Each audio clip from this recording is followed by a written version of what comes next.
안녕하세요, 여러분. 오늘은 제가 결혼 8년 만에 결국 남편놈 인생을 나락으로 보내버린 사연을 들려드리려고 합니다. 너무 황당하고 어이없어서 아직도 화가 치밀지만 이제는 털어내고 구독자 여러분과 저의 과거 이혼했던 이야기를 나눠보려 합니다.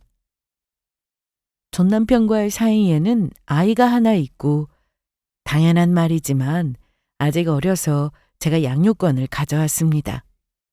이혼한 지 1년이 막 되었고 전 남편이 아직은 자기 자식 양육비는 잘 입금하고 있긴 합니다.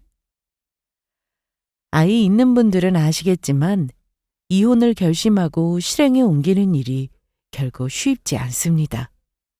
게다가 저는 부부란 힘든 일이 있어도 함께 헤쳐나가야 한다고 생각하는 사람인지라 결혼해서 좋은 일만 있지 않았던 그 세월 동안 남편에게 아내로서 할 도리는 다 했다고 생각하고 있습니다. 부부 사이에 아무리 사랑이 중요해도 아시죠? 살다 보면 신뢰와 서로의 도리가 얼마나 중요한지 말입니다. 전 남편은 남편으로서의 도리는 물론이고 가장으로서의 책임감도 저에게 밀어버렸던 사람입니다. 그래서 이혼한 지금은 힘들기보다 이 좋은 걸 왜 안 하고 참고 살았나, 참고 산 제가 바보로 느껴질 지경입니다. 이혼한 가장 큰 이유는 끝까지 저에게 기대려던 남편놈의 무능함에 질려서입니다. 물론 처음부터 그랬던 건 아니에요. 우리 부부도 평범한 삶을 꿈꿨던 때가 있었고 남편은 결혼할 때만 해도 직장인이었습니다. 저도 마찬가지였고요. 그런데 남편은 사업 욕심이 있어서 언젠가는 월급쟁이 생활을 그만두고 본인 사업을 하고 싶어 했습니다. 처음에는 내가 잘해서 당신을 행복하게 해줄게 라며 자신만만해 했어요. 그런데 그게 8년 동안 단 한 번도 제대로 된 적이 없었습니다. 사업을 한다더니 매번 말아먹고 그 빚은 고스란히 저도 같이 갚아야 하는 일이 되더라고요. 아시겠지만 사업도 하던 사람이 잘하는 거죠. 남의 밑에서 일하고 자존심 센 사람이 뭘 하겠습니까? 첫 아이를 낳고 제가 아이 때문에 회사를 쉴 때는 남편도 꾸역꾸역 다니더라고요. 하지만 아이가 3돌이 지나 제가 회사에 복귀하자마자 대놓고 회사를 그만두겠다는 말을 하더군요. 나도 이제 하고 싶은 거 하면서 살고 싶어. 우리 애도 얼추 어린이집 갈 정도로 컸고 당신도 회사 다니니까 내가 지금 회사 그만두고 사업한다고 해도 안 될 건 없는 상황이잖아. 퇴직금으로 꼭 하고 싶은 게 있으니까 나 믿고 밀어줬음 해. 뭐? 이제 우리 아이 키우는 일 시작인데 직장을 그만두고 사업을 하겠다니. 안 될 건 없지만 꼭 지금 해야 해? 당신 퇴직한다고 해도 그 돈 얼마나 된다고 그래. 어차피 대출도 내야 하는 거잖아. 저는 허락보다 걱정이 앞섰습니다. 저희 친정아빠가 오랜 세월 사업을 하시면서 부모님의 희노애락을 받던 저로서는 한 방에 돈 버는 일은 세상에 없다고 생각하고 있었거든요. 하지만 남편은 사업에 대한 생각이 저와는 달랐습니다. 돈을 쉽게 많이 벌려면 월급쟁이보다는 무조건 자기 사업을 해야 한다는 주의였어요. 여보, 그깟 대출은 자영업하는 사람은 몇 달만 해도 다 갚는다더라. 당신도 월급쟁이로만 살아서 세상 돌아가는 거 보는 눈이 없어서 겁을 내는 거야. 내가 설마 망해먹을 것 같아? 내가 철저하게 상권 분석하고 조사해서 시작할 테니까 아무 걱정하지 말어. 저에게 허락을 구하는 게 아니라 거의 정해놓고 통보만 하는 시기였죠. 하지만 저는 불안했습니다. 그러다가 얼마 후에 남편은 기껏 한다는 게 카페 창업을 하겠다고 저를 설득했었죠. 저는 당연히 반대했습니다. 우리는 둘 다 평범한 월급쟁이로만 살았고 아이도 어린데 지금 와서 모험을 하고 싶지는 않았어요. 하지만 남편은 막무가내였습니다. 여보, 이거 진짜 기회야. 그런 가게 자리 나오기 쉽지 않아. 모퉁이 1층에 유동인구도 많아서 월세는 좀 비싸도 그만큼 잘 되는 자리야. 당신 요즘 카페 잘 되는 거 알지? 우리도 하면 대박 날 거야. 카페라고 다 잘 되는 거 아니야. 그렇게 잘 되면 기존의 주인은 왜 나간다는 건데 비싼 월세에 버티지 못하는 거잖아. 좀 신중하게 알아볼 수 없어? 그건 월세 때문이 아니고 비싼 인건비 때문이야. 당신이 쉬는 날은 나와서 같이 도와주면 인건비도 아끼고 얼마나 좋아. 지금 계약 안 하면 다른 사람이 채가니까 일단 나만 믿고 진행하자. 지금 주중에 힘들게 일하고 애도 키우는 나한테 주말에 당신 일까지 도우라는 거야? 난 못해. 자신 없어. 어쨌든 앞으로 일은 내가 알아서 할게. 당신은 왜 이래 남편 하는 말을 못 믿어? 일단 믿어봐. 이러다 잘 되면 나한테 나중에 얼마나 미안하려고 그래 당신. 남자가 뭘 하려고 하면 도와주고 지지해줄 생각을 해야지. 왜 무조건 못하게 막는 건데?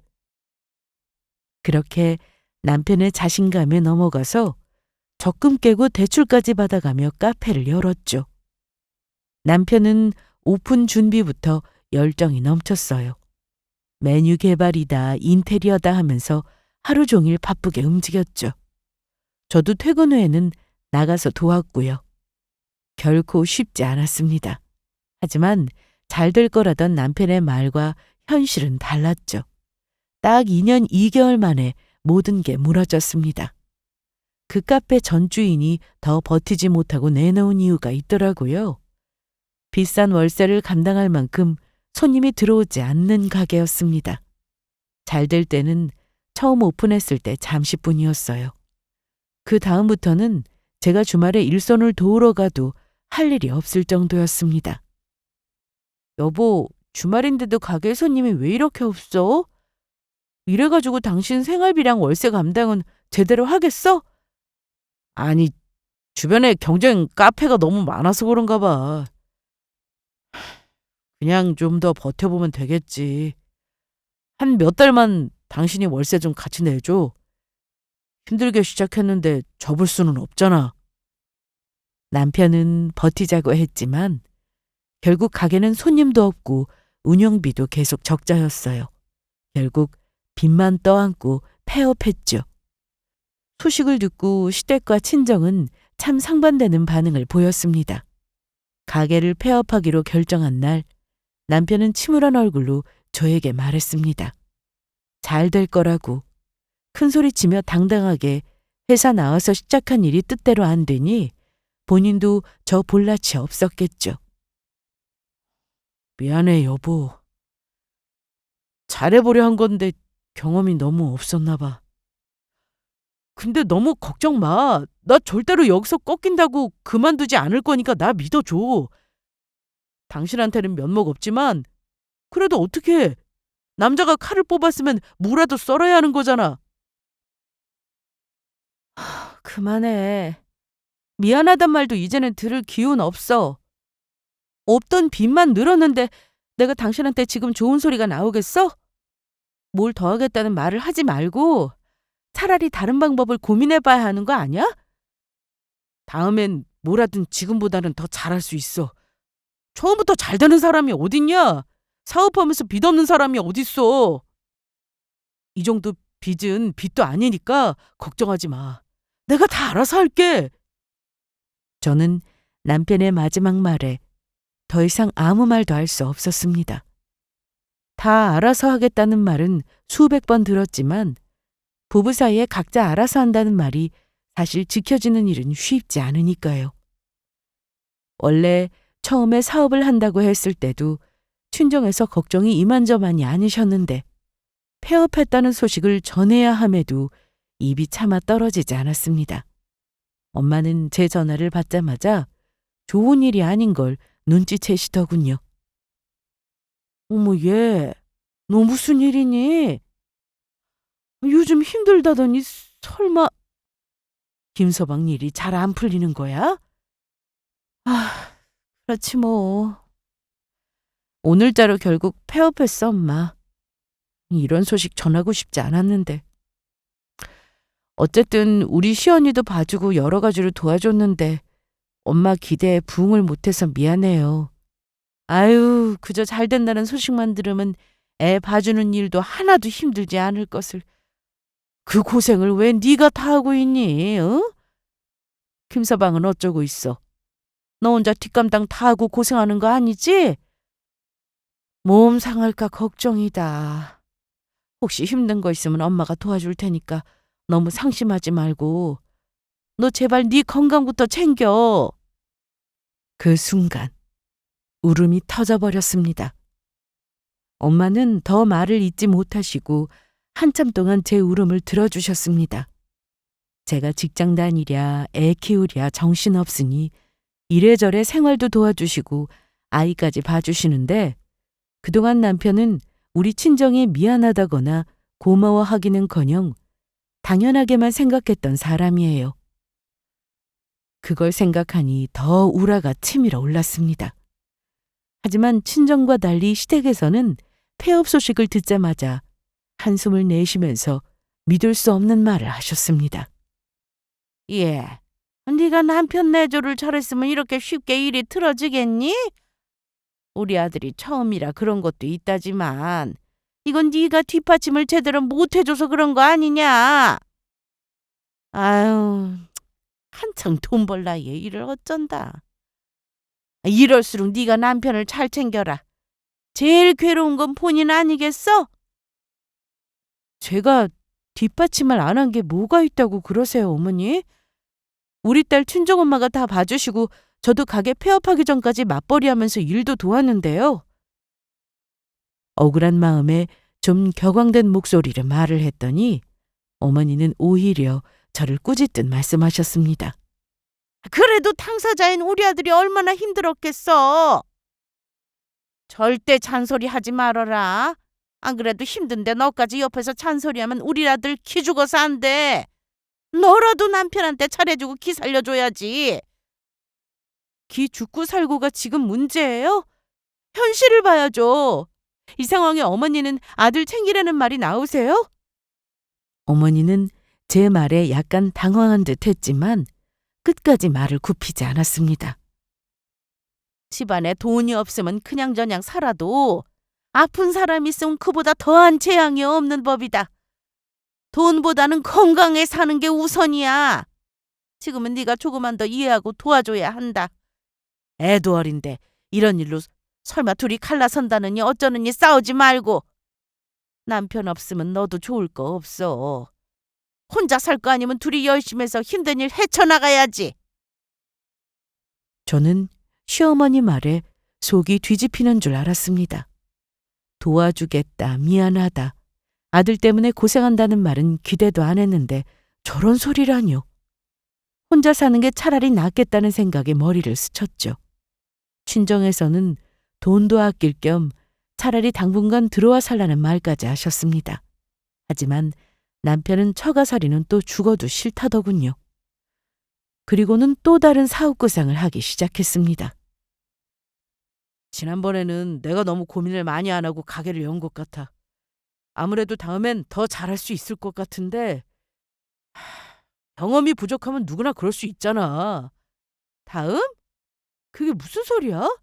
우리 빚 갚는 게 순서지 지금 다른 일 벌릴 때는 아니야. 제발 사람 불안하게 하지 마. 누가 당신더러 내 빚 갚아달래? 아직은 우리 집도 있고 차도 있고 생활에 지장 없잖아. 일단 집 담보를 내볼까 해. 지금 목돈 돌릴 수 있는 방법은 대출밖에 없어. 당신 동의해 줄 거지?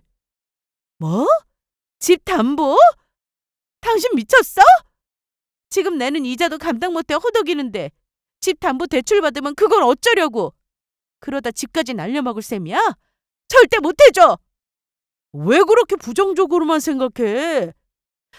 이번엔 확실한 계획이 있어. 이번만 믿어줘. 우리도 한 번쯤 대박 나야 하지 않겠어? 당신 지금 현실 감각이 있는 거야? 대박은 무슨... 이러다 우리 노숙자 된다니까! 저는 공동명의 집에 담보대출을 받겠다는 남편의 말에 동의해 줄 수 없었습니다. 또 억대의 빚을 내서 사업하려는 남편이 이해도 가지 않았고요.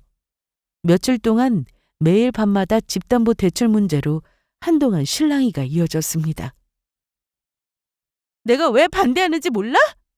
당신은 실패하면 내가 어떻게 되는지는 생각도 안 해? 이번에도 봐. 결국은 폐업하고 당신이 진 빚 내가 같이 갚고 있잖아. 왜 항상 나만 뒷수습을 해야 하는 건데? 그러니까 이번엔 안 실패한다고 준비 철저하게 하겠다잖아. 당신이 도와줘야지. 이렇게 고집 부리면 나는 그냥 백수로 있으라는 거야? 정말 그러길 바라? 그럼 사업은 하지 마. 왜 꼭 사업이어야 해? 그냥 안정적으로 월급 받는 일 하면 안 돼? 안정적이기만 하면 우리 빚은 언제 다 갚아? 난 이번에는 진짜 자신 있어. 그러니까 이번 한 번만은 당신이 나를 믿어줘야 해. 당신이 날 안 믿어주면 난 누구를 믿고 살아? 결국 남편의 끈질긴 설득에 저는 한계에 도달하고 말았습니다. 며칠 후 저는 결국 남편의 손을 들어줬습니다. 하지만 한 가지 약속을 받아냈죠. 이번이 마지막이다. 정말 마지막? 이거 실패하면 난 더 이상 당신을 믿을 수도 없고 앞으로 하겠다는 사업 지지도 못해. 알겠어? 알았어. 나도 이번이 마지막이라고 생각해. 정말 잘 될 거야. 그러니까 나 믿고 기다려줘. 내가 당신 사모님 소리 꼭 듣게 해줄 테니까. 집을 담보로 대출받아 시작한 남편의 새 사업은 처음에는 잘 되는 듯 했어요. 하지만 역시 오래가지 못했습니다. 얼마 지나지 않아 적자가 쌓이기 시작했고 남편은 이번엔 부족했던 부분만 보완하면 된다는 말로 또 다른 사업에 뛰어들었습니다. 하지만 그 순간부터 제 마음은 한없이 불안하기만 했습니다. 이런저런 문제로 남편이 하는 일은 그리 오래가지 못했습니다. 어떤 일은 몇 개월 만에 그만두는 경우도 있었고 또 어떤 때는 1년 정도 하더니 말아먹는 일도 있었습니다. 물론 매번 돈을 쏟아붓기만 한 건 아니에요. 생활비라며 저에게 당당하게 내놓고 좋아하는 일도 있었습니다. 하지만 그런 날이 손에 꼽았다는 게 문제였죠. 하지만 결국 남편은 사업이란 이름으로 계속 새로운 도전을 했고 저는 그 뒤를 수습하며 허덕이는 삶을 살게 되더라고요. 남편은 처음에 미안한 마음은 어느새 다 잊고 제가 자기 뒷수습하는 걸 당연하게 생각하는 듯 보였습니다. 남편의 빚은 어느새 5억을 넘어섰습니다. 매달 갚아야 할 이자만 해도 엄청난 금액이었죠. 남편은 사업에만 몰두하며 가정에는 거의 손을 놓다시피 했고 결국 저 혼자 이자와 생활비를 감당해야 했습니다. 저는 낮에는 본업을 하고 밤에는 아르바이트를 하며 하루하루를 버텼습니다. 카페 아르바이트에서 설거지를 하는 제 손을 보니 손톱이 다 부러지고 손끝이 갈라져 있더군요. 밤늦게 집에 오면 남편은 집에서 아무렇지도 않게 사업 구상만 하고 있었습니다. 오늘도 고생했어. 여보, 근데 내가 생각해봤는데 이번엔 정말 괜찮은 아이디어가 떠올랐어. 그 얘기 좀 그만 좀 해. 내가 지금 하루 종일 일하고 돌아왔는데 당신은 집에서 또 새로운 사업 얘기야? 당신 빚도 내가 갖고 있는 거 안 보여? 어떻게든 집을 지켜보려는 나보고 느끼는 게 없냐고! 정 힘들면 팔아버리면 그만이지. 당신 왜 모든 걸 혼자 감당하고 있다고 착각을 해? 나도 지금 열심히 해보려는데 당신이 이러면 기운만 빠진다고. 남편이 하는 말을 들을 때마다 우라가 치밀었지만 이미 지쳐버린 저는 반박할 기운조차 없었습니다. 그런데 제가 더 화가 나는 건 뭐였냐면요. 남편은 사업을 말아먹으면서도 자기 부모와 집안 식구들은 끔찍이 챙기는 사람이었다는 사실입니다. 가게가 잘 될 때나 망할 때나 시어머니 병원비와 용돈은 꼭 챙겼습니다. 돈이 없으면 어디선가 빌려와서라도 해결하더군요. 남편이 장남이었지만 형제가 없는 것도 아닌데 시어머니도 유독 큰아들에게만 많이 의존하시는 게 문제였어요.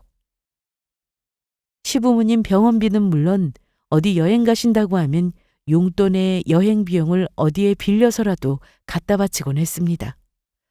저한테도 카드를 빌려가는 일이 다반사라 하루는 참다 못해 얘기했습니다. 여보, 대체 돈도 없으면서 왜 빚까지 내가며 당신 어머니 병원비며 용돈을 책임져야 해? 우리가 지금 그럴 여유가 없잖아. 당신은 무슨 말을 그렇게 해? 당신은 몰라. 우리 엄마가 나를 키우느라 얼마나 고생했는지 자식이 이 정도도 못해? 그것도 우리 입에 들어갈 게 있고 나서 나중에 챙길 문제 아니야? 그럼 나는 뭐야? 나도 내 부모님께 효도하고 싶어. 근데 나는 당신 때문에 친정에 손을 벌리기만 하는 딸이 됐어. 장인 장모님이랑 우리 부모님은 상황이 달라. 당신 부모님은 훨씬 넉넉하잖아.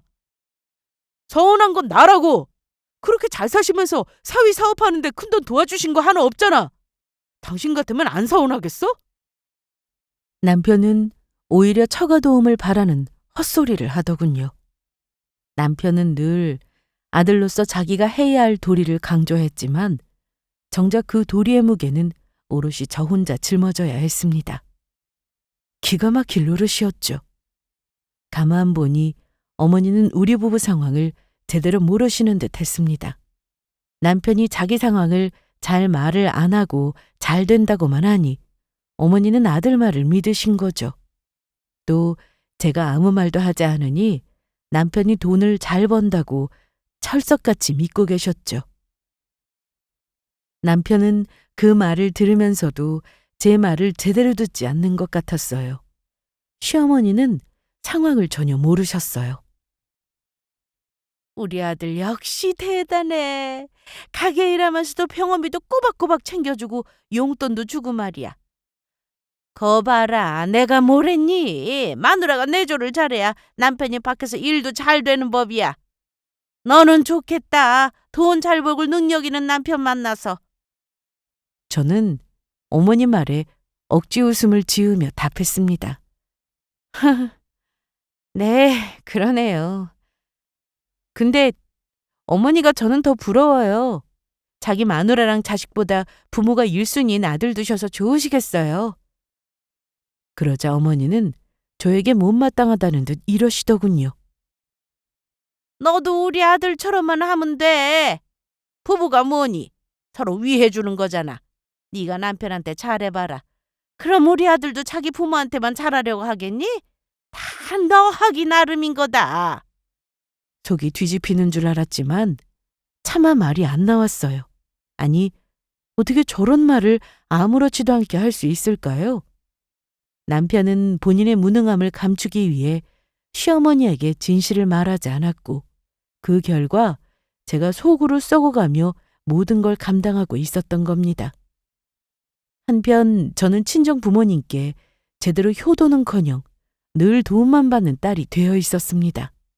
엄마는 늘 저의 안색을 살피며 조금만 표정이 안 좋아도 마음 아파하셨습니다. 너희는 요즘 괜찮니? 김서방 한다는 일은 잘 되고 있는 거야? 생활은 좀 나아졌다면서 너 표정이 왜 그리 어두운 거니? 엄마, 조금씩 나아지고 있으니 걱정하지 마. 우리 시연이 봐주시느라 엄마가 고생이지 뭐. 시연이 많이 컸는데 애 보는 일이 뭐 그리 힘들다고. 그런데 왜 자꾸 네 얼굴이 어두워? 뭐 필요한 건 없는 거야? 더 필요한 게 뭐가 있겠어, 엄마. 그냥 요즘 너무 피곤해서 그렇지. 엄마의 다정한 말에 속이 울컥했지만 차마 남편이 빚더미에 앉아있다는 말을 할 수 없었습니다. 남편은 자기 부모한테는 사업도 몇 번 말아먹고 빚더미에 올라앉았다는 말은 안 하면서는 내 부모한테 왜 이리 미안한 딸로 남아야 하는지 참 마음이 복잡하더군요. 그렇게 시간이 흐르는 동안 빚은 줄어들 기미가 없었고 남편은 이미 여러 번의 실패 후 또다시 새로운 사업을 준비하고 있었습니다. 저는 매달 아르바이트로 번 돈을 모두 이자 갚는 데 쓰며 하루하루 버티는 삶을 살고 있었습니다. 이렇게 살다가는 내가 먼저 쓰러지겠구나 하는 생각이 들면서도 그때까지만 해도 저는 이 결혼을 유지해야 한다고 스스로를 설득하고 있었습니다. 하지만 그 믿음은 점점 더 얇아지고 있었습니다. 어느 날 저녁 친정엄마가 저를 불러앉히더니 조심스럽게 말씀하셨습니다. 너희 집 힘든 건 안다. 너 투잡 뛰는 것도 엄마가 다 알고 있어. 너 그러고 사는 거 보니까 엄마 마음이 너무 아프다. 네가 무슨 죄를 지었길래 이렇게 고생을 해야 하니. 내가 김서방 아주 미워 죽겠다. 남의 집 귀한 딸을 데려다가 어찌 이리 고생만 시켜? 엄마, 나 괜찮아. 그 사람이 뭐 집에 있는 돈 다 퍼다 쓰기만 한 건 아닌데 뭐. 아마 몇 년만 더 버티면 자리 잡겠지. 이번이 본인 입으로 마지막이라고 했어. 이번에 또 안 되면 다 접을 거래. 마지막이 몇 번이야. 너 혼자만 희생하는 거잖아. 엄마도 다 안다. 네가 힘든 거. 그래서 이번에 엄마가 결심했어. 자, 이거 받아라. 그러면서 엄마가 통장을 내미셨습니다. 여기 현금 3억이야. 네 아빠랑 상의해서 마련한 돈이야. 어차피 나중에 너한테 줄 돈이었지만 조금 빨리 준다고 생각하자 했어. 네가 이렇게 힘든데 이 돈 가지고 있어봤자 뭐 하겠니? 저는 처음엔 깜짝 놀라 엄마의 통장을 다시 엄마 손에 쥐어줬습니다. 엄마, 이게 뭐야? 왜 이런 돈을 나한테 주는 건데? 그동안 계속 도와준 것만 해도 얼만데. 나 그것도 다 못 갚고 있잖아.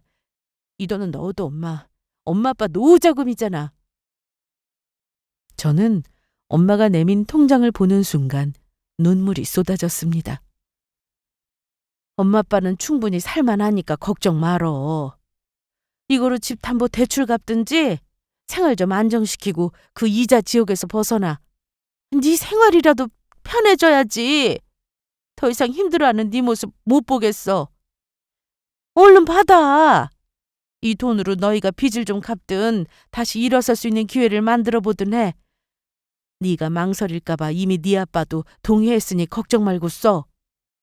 엄마, 이 돈까지 쓰다가 날리면 어떡해. 절대 그이 사업자금으로 쓰라고는 안 줄 테니 걱정 마. 그래, 어쨌든 너한테 편한 쪽으로 쓰도록 해. 엄마가 바라는 건 하나야. 넌 그냥 네가 행복해지는 걸 생각해. 그게 엄마 아빠가 바라는 전부야. 엄마의 말에 눈물이 왈칵 쏟아졌습니다. 그날 밤 남편에게 엄마가 마련해 주신 돈 이야기를 꺼냈습니다. 남편 모르게 받을 수도 있었지만 남편도 우리 부모님이 얼마나 애쓰시는지 알아야 한다고 생각했어요. 그리고 그냥 받는 게 아니라 언젠가는 부모님께 갚아야 하는 돈이라고 말해주고 싶었습니다. 당신 내 말 똑똑히 들어? 이 돈 친정엄마가 우리 주겠다고 노후자금에서 큰맘 먹고 빼 마련해 주신 돈이야. 자그마치 3억이라는 큰 돈이라고. 나중에 우리가 잘 살면 다 갚아야 하는 돈이니까 당신 정말 정신 똑바로 차리고 앞으로 열심히 해. 3억? 와, 그러니까 장모님은 돈이 있으면서도 그동안 안 주신 거라니까. 어쨌든 내가 척 한번 잘 둔 건 맞네. 남편은 마치 자기에게 돈이 생긴 양 기분 좋아하더라고요. 그 모습에 분노가 치밀었지만 꾹 참으며 엄마의 말을 전했습니다. 당신 잘 들어. 이 돈은 사업에 쓰라는 돈이 아니야. 집 담보 대출 갚고 이자 줄이고 우리 생활에 보태라는 의미에서 주신 거라고. 그러자 남편은 눈을 동그랗게 뜨고 되물었습니다. 뭐? 그 큰 돈을 왜 아무 의미 없이 써? 장모님도 아마 사위가 안쓰러워서 사업자금으로 쓰라고 주신 돈일 거야. 이번엔 사업에 써서 확실히 성공하면 우리도 장모님께 돈 갚아드릴 수 있는 거잖아. 3억이면 뭐든 해볼 수 있는데 무슨 소리야? 아니? 더 이상은 안 돼. 이제 사업 말아먹는 일 그만하라고. 이번엔 정말로 정신 차려. 엄마 돈까지 날리면 나도 더 이상 당신 옆에 못 있어. 그러자 남편은 별 수 없다는 듯 사업자금으로 쓰겠다는 말은 더 이상 하지 않았습니다. 혹여 제가 큰 돈을 가지고 이혼하겠다고 나오기라도 하면 손해보는 건 자신일 테니까요. 남편은 처음에는 제 말에 순순히 고개를 끄덕였습니다. 알았어. 당신 말대로 할게. 그 돈 당신이 알아서 써. 나도 이번엔 당신도 존중할 테니까. 하지만 그 태도는 오래가지 않았습니다. 제가 친정엄마가 준 돈을 관리하면서 생활비를 충당하고 급한 대출이자를 조금씩 갚아가자 남편의 태도는 점점 변하기 시작했어요. 그러더니 어느 날 남편이 뜬금없는 말을 꺼냈습니다. 여보, 장모님이 주신 돈 말이야. 아직 그대로 있지? 나 그 돈 좀 써야겠어. 뭐라고? 우리 엄마가 주신 돈을 왜? 무슨 돈을 어디다 또 쓰겠다는 거야? 사업하는 데 쓰려는 건 아니니 안심해. 여보, 내가 잘 생각해봤는데 우리 그 돈으로 우리 부모님 조금 챙겨드리자. 당신도 알잖아. 우리 엄마 아빠 얼마나 고생하셨는지. 이날 이때까지 집도 전세로 사시고 마음고생하시는데 내가 아들로서 마음이 안 좋아서 그래. 아들이 챙겨드리면 아마 좋아하실 거야. 이제나 저제나 아들 하는 일 잘 되기만 바라시는데 마음도 놓이실 거고. 어때? 이 정도면 사업자금으로 쓰는 것보다는 낫지? 저는 그 말을 듣고 어이가 없어서 웃음이 나올 뻔했습니다. 당신 제정신이야? 그 돈은 우리 생활비랑 대출 갚으라고 준 돈이야. 무슨 당신 부모님한테 챙겨준다는 소리를 해. 당신 부모님이 우리 힘들 때 해주신 게 뭐가 있다고. 아니, 내가 당신 돈을 전부 다 우리 엄마한테 주겠다는 것도 아니잖아. 우리 부모님도 힘드신데 조금이라도 도와드려야지. 내가 자식된 도리로 가만히 있을 순 없잖아. 이쯤 되니 남편이 끝도 없이 자신과 자신의 부모님만 생각하는 사람이라는 게 다시 한번 분명해졌습니다. 저는 남편 말을 아주 단호하게 거절했어요. 그랬더니 이번에는 별말 없이 물러서더라고요. 저는 남편이 제 말을 다 알아들었을 거라 생각했습니다. 그때까지만 해도 얼마 후 더 황당한 일이 일어날 줄은 꿈에도 알지 못했죠. 한동안 남편은 어머니와 무슨 일인지 계속 같이 시간을 보내더라고요. 자기 빚 갚기도 빠듯한 시기에 더 열심히 일할 생각을 안 하길래 답답해서 물어보니 무슨 바람이 불어서인지는 몰라도 시어머니 집을 보러 다닌다고 하더군요. 그래서 저는 어머니가 살던 전셋집 계약이 끝나가니 이번에는 집을 무리해서라도 마련하려고 하시나 보다 생각했습니다. 그런데 얼마 후에 남편이 저에게 진지하게 말할 게 있다며 살짝 상기된 표정으로 이런 말을 하는 겁니다. 여보, 나 할 말이 있는데 당신도 내 말 들으면 분명 좋아할 거야. 일단 화 안 내겠다고 약속해. 뭐야? 무슨 일이야? 이번엔 뭘 또 한 거야? 화내지 말라고 할 게 아니라 나 화낼 일을 만들지 말아야지. 그때부터 남편이 하는 말이 불길하긴 했습니다. 남편은 불안한 듯 묻는 제 말에 아랑곳하지 않고 자랑스럽게 가슴을 펴며 말했습니다. 그동안 내가 엄마랑 집을 좀 보러 다녔어. 당신도 알잖아. 엄마가 곧 전세집 계약 만료되는 거. 실은 우리 부모님 집을 샀어. 부모님이 아직도 전세로 사시는 거 안타깝잖아. 그래서 이번에 큰맘 먹고 집 계약했어. 이번에 좋은 매물이 나왔더라고. 우리 엄마 아빠가 그동안 얼마나 고생했냐. 이번에 큰맘 먹고 집 샀으니 이제 편하게 지내실 수 있으실 거야. 그 말에 순간 귀를 의심했습니다.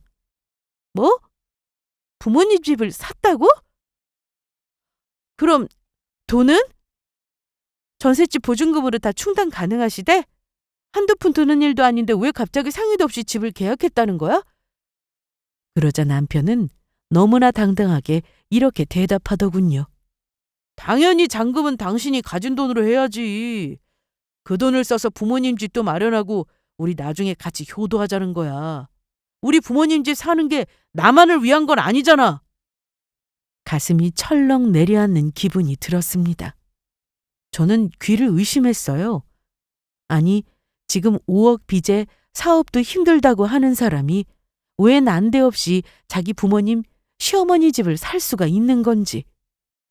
더 기가 막힌 건 남편이 그 집을 이미 계약해버렸고 잔금으로 친정에서 받은 3억을 달라고 했다는 겁니다. 뭐라고? 그 돈으로 당신 부모님 집 잔금을 치르겠다고? 그 돈은 우리 생활비랑 집 담보대출 갚으라고 친정엄마가 주신 돈이야. 근데 그 돈을 뭐? 잔금을 치르겠다고? 당신 그럼 우리 부모님 계속 저렇게 전세 살게 놔둘 거야? 부모님도 편히 살 자격 있잖아. 나중에 우리도 집담보 갚기 힘들면 어머니 집에 들어가 살 수도 있는 거고. 우리 엄마가 그동안 내 집도 없이 마음고생 하셨잖아. 내가 힘든 상황이라도 효도는 할 수 있는 거야. 돈이야 내가 벌면 되는 거고. 아무리 힘들어도 이 정도 효도하는 착한 아들 되는 게 중요하다 싶더라. 남편이 대체 무슨 말을 하고 있는 건지 이해가 가지 않았습니다. 당신 미쳤어? 지금 당신이 효도할 처지야? 지금까지 당신 사업하느라 진 빚이 얼마나 되는지 아느냐고. 근데 기껏 우리 엄마가 힘들게 마련해 주신 그 돈으로 부모님 집을 산다고? 그리고 내가 몇 번이나 말했어. 그 돈은 사업도 이런 데도 쓰지 말라고. 그 돈은 우리 생활을 위해 쓸 돈이라고 몇 번을 말했어. 당신 왜 그렇게 흥분해? 우리 부모님 집 사는 게 당신한테 그렇게 큰일이야? 장모님도 이해하실 거야. 우리 잘 살자고 하는 건데 뭐가 문제야. 장모님도 내 사정 들으시면 당연히 이해하실 거야. 그 순간 모든 감정이 한꺼번에 치밀어 올랐습니다. 당신 진짜 답이 없네. 도대체 뭘 믿고 이렇게 무책임하게 사는 거야? 그 돈을 부모님 집에 쓰겠다고? 당신 정말 나랑 같이 살 마음은 있는 거야? 아니, 내 부모님 돈을 어떻게 당신 부모님 집에 쓰겠다는 거냐고! 하지만 남편은 제 분노를 대수롭지 않게 넘기며 중얼거렸습니다. 내가 우리 부모님 챙기는 게 뭐가 그렇게 나쁜 거라고 그래? 당신은 왜 그렇게 인정머리가 없어? 당신은 내 마누라이자 우리 집 며느리라고. 근데 이 정도도 안 하려고 했어? 뭐? 다시 말하지만 그 돈은 당신 부모님 집사라고 준 돈이 아니야. 당신 정말 끝까지 제정신 아닌 거지. 이제 더는 못 참아. 저는 남편의 말에 정신이 아득해졌습니다. 저는 이제 이 사람과 함께 사는 게 과연 가능한지 의문이 들기 시작했습니다. 그동안 아이 때문에 참고 산 세월이 다 허송세월같이 느껴졌어요. 이 사람과 계속 살았다가는 내 껍데기까지 다 벗겨먹고 나서 끝나겠구나 싶었습니다. 남편이 제게 시어머니 집 잔금을 치르라며 계속 요구하던 날, 저는 결심했습니다. 더 이상 이 사람과는 살 수 없다고요. 그날 밤 이혼 서류를 준비하며 머릿속이 어지러웠지만 이게 제가 살 길이라는 확신이 들었어요. 남편은 계속 잔금날을 들먹이며 돈을 붙일 것을 종용했습니다. 당연한 말이지만 저는 돈 붙이라는 말에 꿈쩍도 하지 않았어요. 당신이 잔금 안 치르면 계약금 날아간단 말이야. 내가 앞으로 당신 하라는 거 뭐든 할 테니까 이번만 살려주라. 우리 엄마가 이삿 날만 얼마나 기대하고 계시는데 이대로 기회 날릴 수는 없어. 제발 여보, 나 아들 노릇하게 한 번만 도와줘. 그래, 좋아. 잔금날이 언제라고? 그날 제대로 당신이 아들 노릇하게 도와줄게. 그랬더니 남편은 신이 나서 잔금 액수와 금액을 문자로 보내더라고요. 하지만 잔금날이 다가왔지만 저는 당연히 잔금을 치르지 않았습니다. 계약금 일부가 날아가고 계약은 자동으로 파기되게 생기니 남편이 난리가 났죠. 그날 남편은 시어머니까지 우리 집에 데려와 통사정을 하더라고요. 어머니는 남편이 저에게 돈 때문에 사정하는 모습을 보시며 내내 못마땅한 얼굴이셨습니다. 하지만 그날 저는 두 모자에게 잔금이 아닌 이혼 선언을 할 생각이었죠. 남편은 그것도 모른 채 오직 어머니 집 계약이 날아가는 일에만 몰두했습니다. 당신 지금 나랑 뭐 하자는 거야? 아직도 잔금 안 치렀다며? 지금 계약 파기되게 생겼다고. 얼른 잔금 치르라고 했잖아. 잔금 날이랑 금액 알려달랄 때는 언제고 왜 오늘 돈을 안 넣는 거야? 왜긴 왜겠어. 그 계약이랑 나는 아무 상관 없으니까. 난 당신 어머니 집 잔금 우리 엄마가 준 돈으로 치를 생각 없다고 몇 번을 말했어. 그럼 우리 어머니 집 계약금은 당신 때문에 다 날아가잖아. 이게 얼마나 큰 돈인데. 가만히 대화를 듣고 있던 어머니는 기어이 끼어드셔서 저에게 한 소리 하시더군요. 너 이게 무슨 짓이야? 우리 집 계약을 왜 망쳐? 너 지금 우리 집안에 원수를 치겠다는 거니? 원수요? 저는 제 할 일 한 겁니다. 남편이 제 말을 무시하고 계약한 거니 책임도 본인이 져야죠. 제가 그 돈 관리한다 했지 시어머니 집 사는데 쓰라고 허락한 적 없습니다. 뭐? 이 못된 것. 네 부모님 돈 좀 받았다고 우리 집까지 이렇게까지 해? 우리 아들이 그 돈 떼먹겠다고 하든 우리 아들이 그 돈으로 부모님 집을 사주겠다고 하는데 그걸 못 쓰게 하는 너도 너무하다. 네가 그렇게 속 좁게 구는 사람인 줄은 몰랐구나. 놔두면 어차피 니들 거 되는 거잖아. 어머니야말로 뭘 모르시면 얘기를 하지 마세요. 속 좁은 사람이요? 제가 그동안 참은 건 모르시나 봐요? 그 돈은 친정에서 우리 생활비로 쓰라고 주신 돈이라고 몇 번이나 말했잖아요. 그걸 멋대로 부모님 집에 쓰겠다는 게 말이 돼요? 그동안 어머니 아들이 사업하면서 진 빚이 얼만 줄이나 아세요? 제가 하도 힘들어하니까 친정에서 저 돕겠다고 준 거지 시어머니 효도하라고 준 게 아니에요. 그러자 남편은 격앙된 목소리로 저를 몰아세웠습니다. 그래도 이건 아니지. 당신 너무한 거 아니야? 우리 엄마한테까지 그런 소리하고. 하지만 저도 할 말이 많았습니다. 당신이랑 살면서 내 인생이 어떻게 됐는지 알아? 내가 네 빚 다 갚고 사업 말아먹은 거 뒤수습하느라 내 청춘 다 날렸어. 효도? 앞으로는 당신이 번 당신 돈으로 해. 자, 잔금 대신 받아. 내가 당신한테 줄 건 이 서류야. 저는 잔금 대신 그동안 준비한 이혼 서류를 남편 앞에 내밀었습니다. 제 입에서 이혼하자는 말이 나오자 남편은 처음엔 믿을 수 없다는 듯 헛웃음을 웃었습니다. 이제 끝내자. 당신이 부모님 집을 사든 사업을 하든 더 이상 내 문제가 아니야. 이혼하자고. 뭐? 이혼? 갑자기 왜 그래? 당신 왜 그래? 그동안 다 잘 참아왔으면서. 갑자기? 그동안 내가 얼마나 참아왔는데. 당신이 저지른 일들 내가 다 뒷수습했고 우리 인생이 이렇게 된 것도 다 당신 때문이야. 그런데도 계속 내 말을 무시하고 멋대로 하는 게 바로 당신이란 사람이야. 아니, 내가 뭐 그렇게 큰 잘못을 했다고 그래? 당신이 왜 이렇게까지 하는 건데? 장모님 돈이 당신 돈이야? 나도 그 집안 사위인데 당연히 당신 돈 쓸 자격도 있으니 우리 부모님 챙기는 거지. 그 말에 저는 참을 수 없는 우울분이 치밀어 올랐습니다. 8년 동안 쌓였던 모든 고생과 눈물을 꾹 참으며 일목요연하게 정리한 서류를 내밀었습니다. 당신 잘 봐도 이게 우리가 진 빚이고 네가 말아먹은 사업 내역이야. 내가 얼마나 고생했는지 네가 직접 확인해. 이런 사람이랑 내가 어떻게 더 살아? 남편은 한 장 한 장 서류를 넘기며 점점 말이 없어졌습니다. 그는 결국 더 이상 변명할 말이 없다는 듯 고개를 떨궜습니다. 그리고 태세를 급히 전환하더니 갑자기 제 앞에서 사정을 하기 시작했습니다. 여보, 그래도 이건 좀 너무하잖아. 이 돈 잔금 치러야 계약금도 안 날리잖아. 그 돈 좀 쓰게 해주면 안 돼? 일단 급한 돈 수습 먼저 하고 나서 이혼이든 뭐든 당신이 하자는 대로 해줄게. 그럼 되잖아. 계약금?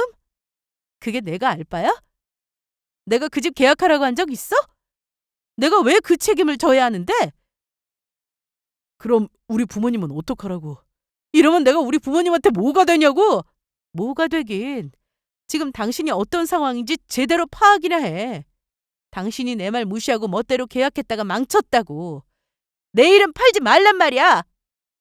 어머니, 똑바로 보셨죠? 그동안 제가 말을 안 해서 그렇지 얼마나 힘들게 살았는지 모르셨을 거잖아요. 남편과 어머니는 당혹스런 표정을 감추지 못했습니다. 저는 차분하게 이혼 서류를 남편 앞에 한 번 더 들이밀었어요. 이 서류에 도장 찍어. 그리고 내가 마지막으로 할 말은 하나야. 당신 부모님 효도는 당신이 알아서 해. 우리 엄마가 나한테 주신 돈은 언젠가 내가 엄마한테 다시 돌려줄 거니까 더 이상 그 돈 가지고 쓸 자격이 있다느니 뭐니 엉뚱한 소리 하지 마. 당신 정말 이렇게까지 해야겠어? 당신 없으면 나 어떻게 하라고? 나 없이도 잘했잖아. 멋대로 사업도 하고 계약도 하고 당신만 생각하면서. 이제부터는 그걸 혼자 책임지면서 살아봐. 난 이제 더 이상 당신 뒷수습 안 해. 그렇게 남편은 울며 불며 잡아보려 했지만 저는 단호했습니다. 남편은 제가 준비한 모든 서류와 이야기를 보고도 결국 아무 말도 하지 못했습니다. 그동안 쌓여온 고생과 빚의 무게를 눈앞에 마주한 순간 자신이 저지른 일들이 얼마나 심각했는지 깨달은 듯 했어요. 하지만 깨달음은 늦었고 저는 더 이상 남편 놈의 책임을 대신 짊어질 생각이 없었습니다. 시어머니는 역시 고래고래 소리를 질렀지만 저는 더 이상 흔들릴 이유가 없었습니다. 당연히 집 계약은 파기되었고 남편 놈은 겨우 자기 어머니에게 끌어다 쓴 계약금도 날렸다고 하더군요. 그리고는 끝까지 협의 이혼을 거부했습니다. 결국 제가 소송도 불사하겠다고 하자 남편은 울며 겨자 먹기로 결국 이혼 서류에 서명했고 아이가 있었기에 3개월간의 숙려 기간을 거치게 되었습니다. 이혼 절차는 생각보다 순조로웠습니다. 남편이 반발하거나 문제를 일으킬 여지도 있었지만 제가 모든 정황을 철저히 정리해둔 덕분이었죠. 모든 빚은 남편의 몫으로 남겨졌고 저는 친정에서 받은 3억을 그대로 엄마에게 돌려드렸습니다. 그리고 집을 정리해 대출을 갚고 남아있는 얼마간의 재산은 그동안 기여도를 계산해 철저히 분할했어요. 남편은 거의 빈손으로 이혼한 거나 다름없었죠. 이혼하면 빚도 나눈다지만 남편이 저지른 대출은 제가 갚을 이유는 없었습니다. 그리고 다행히 이혼 후 아직은 친정에서 아이를 키우며 직장 생활을 하고 있어요. 혼자가 되고 나서야 저는 오롯이 제 삶을 살 수 있게 되었습니다. 처음엔 조금 막막하고 두렵기도 했지만 점차 스스로를 위한 삶을 살아간다는 게 얼마나 소중한 일인지 깨달았어요. 예전에는 매달 이자 갚는 돈과 빚 걱정에 숨이 막혔는데 이제는 그 시간과 돈을 저를 위해 쓰고 있어요. 좋아하는 책을 사서 읽고 친구들과 여유롭게 시간을 보내고 가끔은 작은 여행도 떠나고요. 이혼은 정말 쉽지 않은 결정이었습니다. 하지만 지금 돌이켜보면 그때의 결단이 없었다면 저는 아직도 고통 속에서 갇혀 있었을 거예요. 제 인생을 다시 되찾은 지금 저는 매일 아침이 감사하고 행복합니다. 혹시 여러분 중에서도 저처럼 힘든 상황 속에서 망설이고 계신 분들이 있다면 제 이야기가 조금이나마 힘이 되었으면 좋겠어요. 언젠가 읽은 책에서 내가 행복해지기 위해서는 누군가의 짐을 벗어던질 용기가 필요하다는 말이 있더라고요. 저는 이 말을 늘 마음에 새기며 살아가려고 합니다. 저의 이혼 사연을 끝까지 들어주셔서 감사합니다.